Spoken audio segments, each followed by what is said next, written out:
আসসালামু আলাইকুম। আজকে আমরা গত ক্লাসে আমরা দেখছিলাম যে বেঞ্জিনের এবং এই যে এই ইয়ে দিয়ে বল বল এবং স্টিক মডেল দ্বারা আমরা একটা এর ইয়েটা দেখছিলাম, স্ট্রাকচারটা আমরা দেখছিলাম। আজকে আমরা একটা বিশেষ বৈশিষ্ট্য অর্থাৎ অসম্পৃক্ততা, বেঞ্জিনের বেঞ্জিনের অসম্পৃক্ততা এটা আজকে আমরা একটু দেখব। এটা এক ধরনের বিশেষ অসম্পৃক্ততা। এটা কেমন বিশেষ, এটা একটু আজকে আমরা একটু দেখব। আমরা একটু বলি যে এই যে বেঞ্জিনের সাথে যদি আমরা ক্লোরিন অ্যাড করি, এটা হলো যে স্বাভাবিক অবস্থা হবে না। এখানে ইউভি লাইট বা হলো যে ইয়ে লাগবে, এখানে প্যারামিটার থাকবে। তো যাই হোক, তো তাহলে যেটা আমাদের উৎপন্ন হবে সেটা হলো যে বেঞ্জিন হেক্সাক্লোরাইড বা গ্যামাক্সিন বলা হয় এটাকে।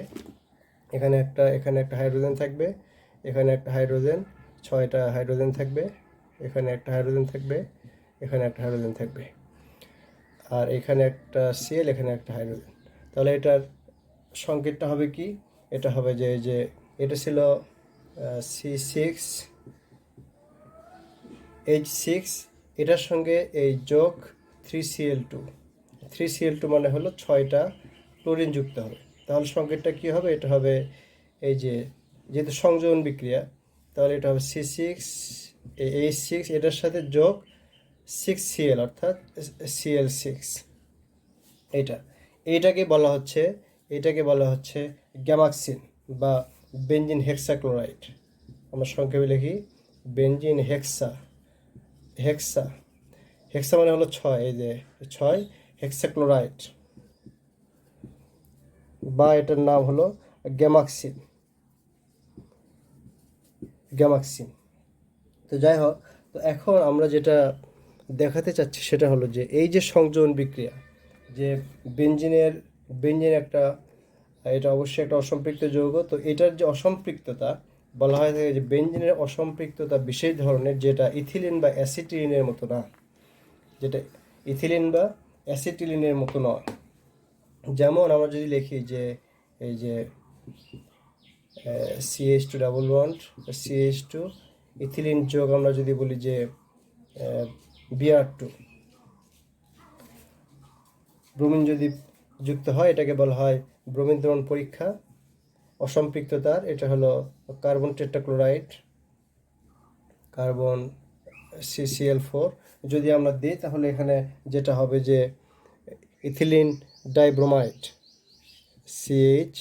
CH, এই যে এখানে ডাবল বন্ডটা, এটা ভেঙে এই যে এখানে CH2, এখানে CH2, এই ডাবল বন্ড ভেঙে এখানে একটা ইলেকট্রন, আর এই ব্রোমিনের একটা ইলেকট্রন, অর্থাৎ Br ডট ডট Br এখানে। আর এটাকে যদি আমরা ইয়ে করি, তাহলে এটা এইভাবে, এখানকার একটা ইলেকট্রন এটার সাথে মিলে এখানে হবে একটা CH2Br। অনুরূপভাবে এই একটা ইলেকট্রন আর এটা মিলে এখানে আর একটা বন্ড হবে CH2, এটার নাম হলো ইথিলিন ডাইব্রোমাইড।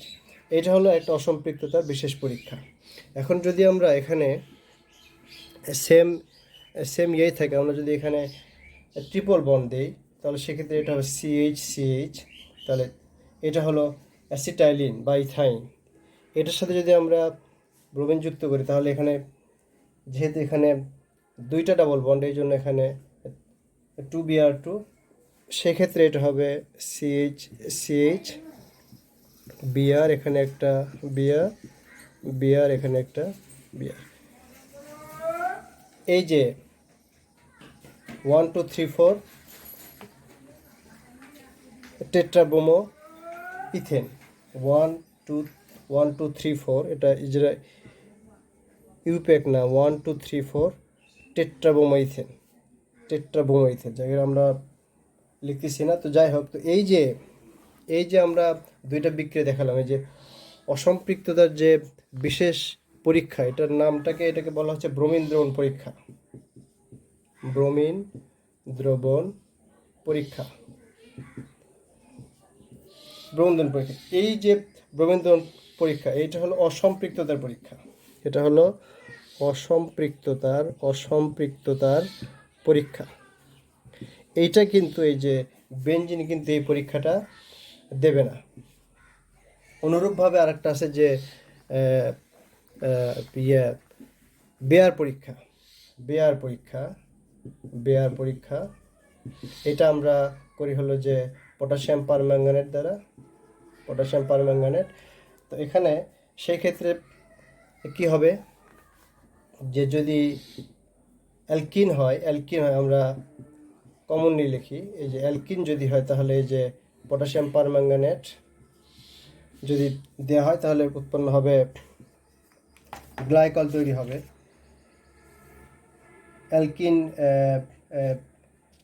অ্যালকিন যদি হয় তাহলে সেক্ষেত্রে এই এটা এই যে এটার যে বেগুনি বর্ণ, এই যে এটার যে বেগুনি বর্ণ, আর আগেরটা ছিল ব্রোমিন, এটা ছিল লাল বর্ণ, এটা আমরা একটু বলতে ভুলে গেছি। তাহলে সেক্ষেত্রে এটা হবে যে গ্লাইকল তৈরি হবে, alkyne glycol, alkyne glycol, alkyne glycol. তো এই যে অ্যালকিন গ্লাইকল, এই যে এটা তৈরি, তাহলে এখানে এটা হবে যে C11C, এটা এখানে এটা ডবল বন্ড থাকবে না, এটা OH, এখানে একটা হবে OH, এই যে এটা। তাহলে এটাকে বলা হচ্ছে যে এখানে একটা বন্ড হবে, এটা হলো যে গ্লাইকল তৈরি হলো। অনুরূপভাবে যদি এটা যদি ত্রিবন্ধন হয় তাহলে সেই ক্ষেত্রে এটা হবে অ্যাসিটিক অ্যাসিড তৈরি হবে, সেক্ষেত্রে এটা হবে COOH। এখানে যদি আর একটা সি থাকে তাহলে এটা হবে COOH, এটা হবে সাপোজ হচ্ছে যে এটা আমরা ধরে নিই যে এটা আমরা অ্যাসিটিলিন যদি ধরি, এখানে বন্ড ইয়ে হয়ে গেছে চারটা, এখানে এখানে একটা, এখানে একটা, তাহলে সেক্ষেত্রে এটা হবে COOH, এটা হবে COOH, ডাইকার্বক্সিলিক অ্যাসিড, বা এটার নাম হলো oxalic acid, oxalic acid, oxalic acid. তাহলে আমাদের যেটা বলার উদ্দেশ্য সেটা হলো যে ব্রোমিন দ্রবণ পরীক্ষা বা বেয়ার পরীক্ষা, এইটা এই বেঞ্জিনটা কিন্তু বেঞ্জিন কিন্তু এই যে ব্রোমিন দ্রবণ পরীক্ষা, ব্রোমিন দ্রবণ পরীক্ষা বা বেয়ার পরীক্ষা, বেয়ার পরীক্ষা, এগুলো আমরা বললাম যেগুলো হলো অসম্পৃক্ত পরীক্ষা, এগুলো কিন্তু বেঞ্জিন দেবে না। সেখান থেকে বলা হয় যে এই বেঞ্জিনের যে অসম্পৃক্ততা এটা হলো বিশেষ ধরনের। তাহলে বেঞ্জিনের অসম্পৃক্ততা, বেঞ্জিনের অসম্পৃক্ততা, অসম্পৃক্ততা, অসম্পৃক্ততা বিশেষ ধরনের, বিশেষ বিশেষ ধরনের, যা ইথিন, ইথিন বা ইথাইন, ইথাইন এইটার মতো, ইথাইন বা ইথাইনের মতো নয়, মতো নয়। কেন? এটাই আমরা একটু just ball on stick model দ্বারা আমরা একটু ব্যাখ্যা করব। তাহলে আমরা যদি বলি যে অসম্পৃক্ততা, অসম্পৃক্ততা এটা দুই ধরনের আমরা বলতেছি, যে এটা হলো বেনজিন বা বেনজিন জাত, এটা হলো অ্যারোমেটিক যৌগের ক্ষেত্রে, আর একটা হলো অ্যালিফ্যাটিক যৌগের ক্ষেত্রে, অ্যালিফ্যাটিক যৌগের ক্ষেত্রে। তো আমরা এটা হলো যে অ্যালকিন, অ্যালকিন অথবা বা অ্যালকাইন, এটার ক্ষেত্রে, এটার ক্ষেত্রে এটা ব্রোমিন দ্রবণ পরীক্ষা বা বেয়ার পরীক্ষা এটা কিন্তু দেবে না।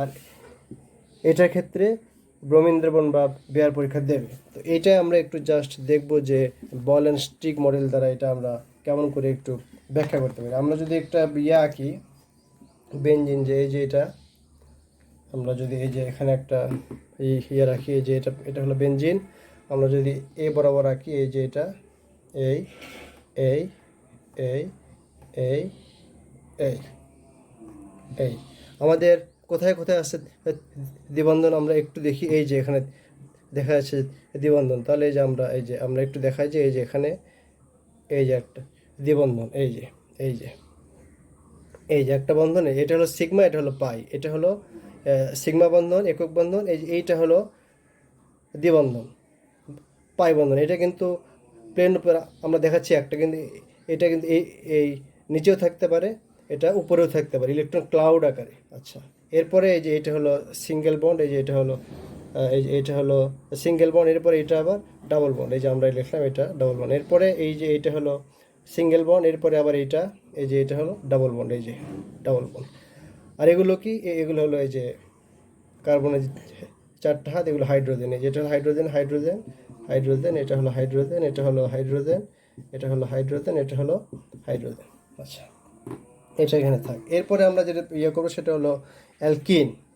অ্যালকিন যদি হয় তাহলে সেক্ষেত্রে যে আমরা দেখাচ্ছি যে এই যে এটা হলো কার্বন, এটা হলো, এটা আমরা ইয়ে করে দিই, এটা হলো কার্বন, এই যে কার্বন, এখানে এই যে এখানে এটা হলো সিগমা বন্ড, আগে হবে সিগমা বন্ড সিগমা, এই যে এটা আর একটা সিগমা সিগমা, এই যে আর একটা সিগমা, এই যে আর একটা সিগমা, এই যে এবার আবার আর একটা সিগমা, এইটা হলো পাই, এই যে এটা হলো পাই, তাহলে এই যে আমরা পাই দিই। এটা হলো হাইড্রোজেন থাকবে চারটা, আমরা চারটা হাইড্রোজেন আমরা শো করি,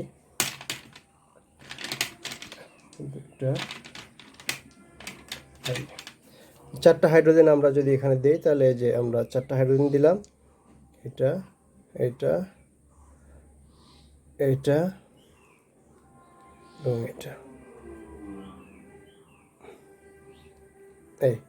এটা হলো আমাদের অ্যালকিন, বা এটাকে আমরা বলতেছি যে এটা হলো ইথিন, ইথিন, এই যে এটা হলো ইথিন। এরপরে আমরা যেটা ইয়ে করবো সেটা হলো ইথাইন, এই যে ইথাইন, এটা হলো যে কার্বন সি, এই যে যেটা কার্বন, এই যেটা কার্বন, তাহলে এই যে কার্বন কার্বন, এই দুইটা হলো পাই বন্ড, আর একটা হলো সিগমা, এই যে এটা হলো সিগমা, এটা হলো সিগমা, এই যে তিনটা, একটা এই যে একটা দুইটা, এই যে একটা তিনটা বন্ড, তাহলে এই যে এটা হলো সিগমা, আর এটা হলো পাই, এটা হলো পাই, এই যে একটা পাই, এটা একটা পাই, দুইটা পাই, আর এই যে এটা হলো সিগমা, তাহলে মোট তিনটা বন্ধন। এরপরে এই যে একটা হাইড্রোজেন, এটা অ্যাসিডিনের হাইড্রোজেন, এটা হলো হাইড্রোজেন, এইটা। এখন যেটা আমরা বলবো সেটা হলো যে আমরা যেটা শো করতে চাচ্ছি সেটা হলো যে এই যে এটাও হলো ডাবল বন্ড, এটাও হলো ডাবল বন্ড, এবং এই যে এখানে এটা ডাবল বন্ড, এটা এটা এইটা এটা এটা হলো ডাবল বন্ড, এই যে এইটা এটা একটা ডাবল বন্ড, এই যে দেখা যাচ্ছে, এই যে এটা ডাবল বন্ড, এটা একটা ডাবল বন্ড, এই যে এটা একটা ডাবল বন্ড। তাহলে এই ডাবল বন্ডের সাথে এই ডাবল বন্ডের পার্থক্য কী, যে কারণে এইটা ব্রোমিন্দন পরীক্ষা দিচ্ছে, বেয়ার পরীক্ষা দিচ্ছে, এটাও ব্রোমিন্দন পরীক্ষা দিচ্ছে, বেয়ার পরীক্ষা দিচ্ছে, কিন্তু এইটা দিচ্ছে না। তার মানে এই ডাবল বন্ড বা এইটার অসম্পৃক্ততা এই দুইটার মতো না, এই জন্য আমরা মাঝখানে একটা দেয়াল দিয়ে রাখছি। এইটা কিন্তু অসম্পৃক্ত যৌগ হলেও এটা কিন্তু বিশেষ ধরনের। তো আমরা এটা একটু জাস্ট ব্যাখ্যা করার একটু চেষ্টা করব, যে আমরা একটু আগে দেখালাম যে ব্রোমিন্দন পরীক্ষা এবং বেয়ার পরীক্ষা, তো সেক্ষেত্রে কি হয় যে এই ডাবল বন্ডটা ভেঙে যায়, আগে আমরা এটা আগে দেখাই, ইথিনটা এই ডাবল বন্ডটা ভেঙে যায়, তাহলে আমরা এটাকে ভেঙে দিলাম, এই যে বন্ড ভেঙে গেল। তো বন্ড যখন ভেঙে যায় তখন কিন্তু এই যে আমরা হলো যে আমরা যদি লিখি যে এখানে এই যে ইথিন ছিল, যে এখানে ছিল এই যে এরকম এইচ এইচ, এটা এইচ, এখানে একটা এইচ, এটা ভেঙে এখানে একটা বিআর যুক্ত হয়, এখানে একটা বিআর যুক্ত হয়। তো আমরা যেটা বললাম যে এই যে একটা আমরা দেখালাম, তাহলে এটা ভেঙে এই পাই বন্ড ভেঙে দুইটা সিগমা বন্ড, তাহলে এই যে আমরা বললাম যে এই বন্ডটা হলো শর্ট, এটা হলো একক বন্ধন, এটা হলো একটু একটু একটু লং, এটা হলো দ্বিবন্ধন, তাহলে এই দ্বিবন্ধন থাকবে না, না থেকে এখানে একটা সিগমা বন্ধন তৈরি হবে, আর একটা সিগমা বন্ধন তৈরি হলো, আর একটা সিগমা বন্ধন তৈরি হবে, এই যে আর একটা সিগমা বন্ধন তৈরি হলো, দিয়ে এখানে যুক্ত হলো দুইটা ব্রোমিন। তো আমরা এটা আসলে এই দুইটা ব্রোমিনকে আমরা শো করলাম, এই যে আগে ছিল হাইড্রোজেন সাদা ছিল, এরপরে দুইটা ব্রোমিন, এই যে আমরা সবুজ কালার দ্বারা দেখাচ্ছি, এই যে অর্থাৎ এটা তাহলে কি হলো ইথেন ডাইব্রোমো ইথেন বা 1,2 ডাইব্রোমো ইথেন, 1,2 ডাইব্রোমো ইথেন হলো, এই যে তাহলে এই যে আমরা দেখালাম যে সহজেই সংযোজন বিক্রিয়া হলো। তাহলে এটার ক্ষেত্রে কি হবে, এটার ক্ষেত্রে হবে আমরা একটু বলছিলাম যে চারটা, অর্থাৎ এখানে এইটা ভেঙে একটা ব্রোমিন, দুইটা ব্রোমিন, এই বন্ডটা ভেঙে আর একটা ব্রোমিন, এখানে আর একটা ব্রোমিন হবে, এখানে আর একটা ব্রোমিন, তাহলে মোট চারটা ব্রোমিন হবে। তাহলে আমরা এই যে একটু জাস্ট আমরা শো করি যে এই যে একটা বন্ড, এই যে এটা একটা পাই ভেঙে গেল, দিয়ে আমরা একটা পাই ভেঙে কয়টা ইয়ে হবে, সিগমা হবে, দুইটা হবে। তাহলে এই যে একটা পাই ভেঙে একটা সিগমা হলো আর একটা সিগমা হলো। তাহলে এই যে এই সিগমাতে কে যুক্ত হবে, ব্রোমিন যুক্ত হবে। এই যে ব্রোমিন যুক্ত হলো, এই যে ব্রোমিন যুক্ত হলো। এরপরে আর একটা পাই, এটা কিন্তু সিগমা, এটা কিন্তু সংযোজন বিক্রিয়ার ক্ষেত্রে অবশ্যই ভাঙবে না, এইটা ভেঙে যাবে। তাহলে এটা যদি ভাঙে তাহলে যে আমরা এটাকে বন্ড ভেঙে দিলাম। আসলে বন্ড কিন্তু এইভাবে এইভাবে এইভাবে এইভাবে কিন্তু অবশ্যই ভাঙবে না, এখানে ক্যাটায়ন তৈরি হবে, কার্বো ক্যাটায়ন তৈরি হবে, আমরা জাস্ট বোঝানোর জন্য। তাহলে এই যে এটা, তাহলে আমরা এই যে এটা একটা পাই ভেঙে দুইটা সিগমা হলো, এই যে দুইটা সিগমা হলো এবং হচ্ছে যে এই যে এটা এখানে একটা বন্ড তৈরি হলো, এখানে একটা বন্ড তৈরি হলো, এই যে। তাহলে এটা হলো 1 2, এই যে 1 2 টেট্রাব্রোমো, এই যে একটা দুইটা তিনটা চারটা ব্রোমিন, টেট্রাব্রোমো ইথেন। এখন যেটা ইন্টারেস্টিং সেটা হলো যে এই যে এটা কিন্তু এই যে রোটেট করা যাচ্ছে, এই যে রোটেট করা যাচ্ছে, এই যে অর্থাৎ আগে কিন্তু ছিল এটাকে ঘোরানো যায় না, অর্থাৎ পাই বন্ধন থাকার কারণে এটাকে আমরা ঘোরাতে পারি নাই। কেমন ছিল যদি আমরা দেখাই, যে হলো যে আমরা যদি এই দুইটা খুলে দিই, দুইটা যদি আমরা এখানে খুলে দিই,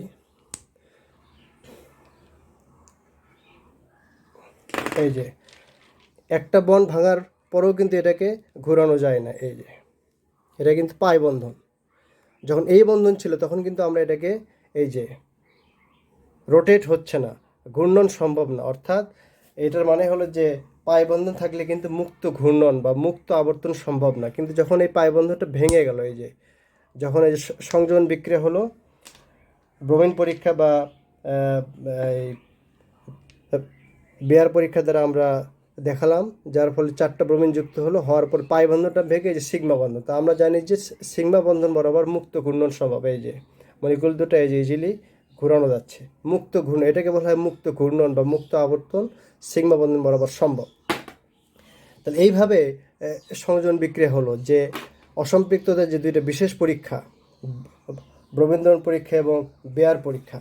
তো আমরা শুধু এই যে ব্রোমিন পরীক্ষা দ্বারা আমরা একটু দেখালাম যে কীভাবে ব্রোমিন যুক্ত হয়, অনুরূপভাবে বেয়ার পরীক্ষা দ্বারা এগুলো দেখানো যাবে।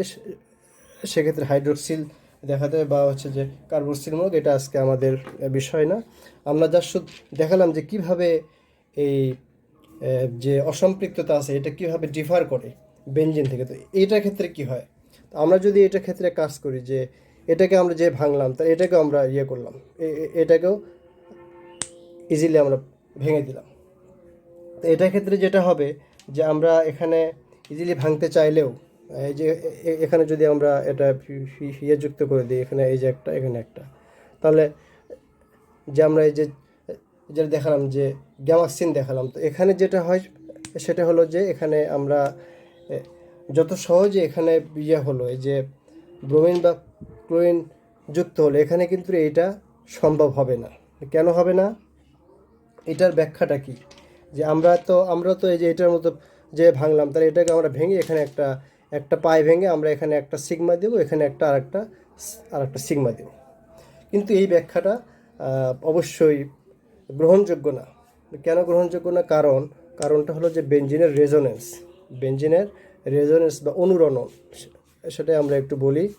যে এই যে আমরা শো করলাম যে এই যে এখানে এটা এরকম, এইটা আসলে কিন্তু এই যে দ্বিবন্ধনটা আমরা দেখালাম, এই যে এখানে এই যে এটা এই দ্বিবন্ধন কিন্তু এখানে না থেকে এটা কিন্তু এইখানেও থাকতে পারে, এইখানেও থাকতে পারে, এখানে না থেকে এইখানেও থাকতে পারে, এখানে না থেকে এইখানেও থাকতে পারে। অর্থাৎ আমরা যে এই যে এইভাবে আমরা শো করলাম, এই দ্বিবন্ধনটা এটা আর এটা না হয় এটা এই পাশেও হতে পারতো। অর্থাৎ একটু খেয়াল করতে হবে যে এই যে দ্বিবন্ধন এটা এখানে না হয়ে এই পাশেও হতে পারতো, অথবা এই যে এই পাশে একটা সিঙ্গেল বন্ড সিগমা এই পাশেও হতে পারতো। কীভাবে হতো, যে এইটার সাথে এই যে এইটার আমরা যদি একটু শো করি, যে আমরা যদি একটা দেখাই যে এই যে এটাকে আমরা খুলে দিলাম, এটাকে আমরা খুলে দিলাম, এটা ছিল আমাদের এই পাশে, এটা আবার আমরা এটা এবার দিয়ে দিলাম এই যে এই পাশে, তাহলে চেঞ্জ হয়ে গেল। এখন যদি আমি এখানে সেট করতে চাই, এটা কিন্তু সেট হচ্ছে না, বলে কেন, এই যে এখানে একটা দ্বিবন্ধন আর এখানে একক বন্ধন, কিন্তু এখানে সেট করে দিলে এখানেও দ্বিবন্ধন, এখানেও এই যে এখানেও দ্বিবন্ধন এখানে, তার মানে এই বন্ডটাকেও আমাকে সরাতে হবে। এই বন্ডটাকে সরাই তখন আমাকে নিয়ে যেতে হবে এই পাশে, এই যে এই পাশে, এই পাশে, এই যে এই পাশে। তাহলে এই যে এইটা আর এইটা হলো, এইটা আর এইটা হলো, কিন্তু এইটা হয় নাই, কারণ এইটা হলো ডাবল বন্ড, কিন্তু এখানে কি আছে, সিঙ্গেল বন্ড। তাহলে এটাকে আর একটা দিতে হবে। এই যে এটাই হলো রেজোনেন্স স্ট্রাকচার। এই যে এবার হলো, তাহলে এটাকে বলা হচ্ছে রেজোনেন্স।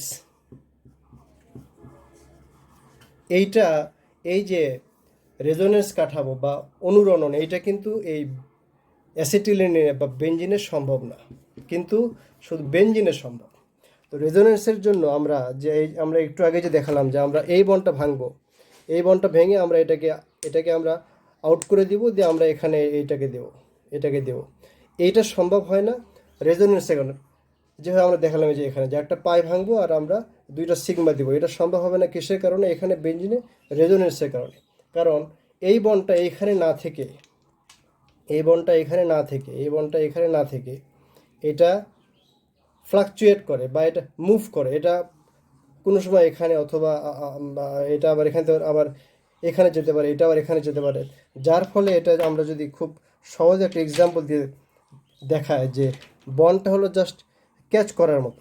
আমি যদি বলি যে আমার ইয়েতে এই যে দুইটা, এই যে এই দুইটা আছে, ওই যে আমরা যে ওই ছোটো বাচ্চাকে বলি যে দেখি এই দুইটা একটু ধরো তো, তাহলে সে কিন্তু ইজিলি ধরতে পারবে, সে ইজিলি ক্যাচ করতে পারে। আর যদি আমি বলি না, এই যে এইভাবে এইভাবে এবার ধরো, তো সে কিন্তু ইজিলি ধরতে পারবে না। তো এই ক্ষেত্রে এই যে এখানে ইথিন বা ইথাইন, এটার ক্ষেত্রে এটা স্টিল আছে, নো রেজোনেন্স, কোনো অনুরণন নাই, কোনো কাঁপাকাঁপি নাই। কিন্তু বেঞ্জিনের ক্ষেত্রে এটা এভাবে স্টিল থাকে না। রেজোনেন্স বা অনুরণনের জন্য এটা এই যে এই স্ট্রাকচার বরাবর ঘুরতে থাকে, যেভাবে ফ্যানের পাখা ঘোরে। যে ফ্যানের পাখা যখন স্থির থাকে তখন যে কোনো পাখাকে ইজিলি ধরা যায়, কিন্তু যখন মুভ করতে থাকে, যখন এটা ফ্যান ঘুরতে থাকে জোরে, তখন কিন্তু সহজে ধরা যাবে না। তো আমরা বলি যে এই অবস্থায় সহজেই ধরা যাবে, কিন্তু এই যখন আমি এরকম করবো যে এবার ধরো দেখি, ধরতে পারবে না, কারণ এখন অনুরণন। যার ফলে এই অনুরণনের জন্য নিউক্লিওফাইল বা ইলেকট্রোফাইল যে আসবে, সে সহজে এখানে অ্যাটাক করতে পারবে না। তো এই অনুরণনের জন্য বা বেঞ্জিনের রেজোনেন্স স্ট্রাকচারের জন্য এখানে সংযোজন বিক্রিয়াটা এই ইথিন বা অ্যাসিটিলিনে যেরকমভাবে হয় সেইভাবে হবে না। তো আজকে এ পর্যন্তই। মূল কথা হলো যে বেঞ্জিনের অসম্পৃক্ততা বিশেষ ধরনের, যেটা ইথিন বা ইথাইনের মতো না। এর কারণ হলো বেঞ্জিনের রেজোনেন্স বা অনুরণন কাঠামো। এই রেজোনেন্স বা অনুরণন কাঠামো এটা ইথিন বা অ্যাসিটিলিন বা ইথাইন এগুলোর ক্ষেত্রে সম্ভব না। তো আজকে এ পর্যন্ত, সবাইকে ধন্যবাদ। আসসালামু আলাইকুম।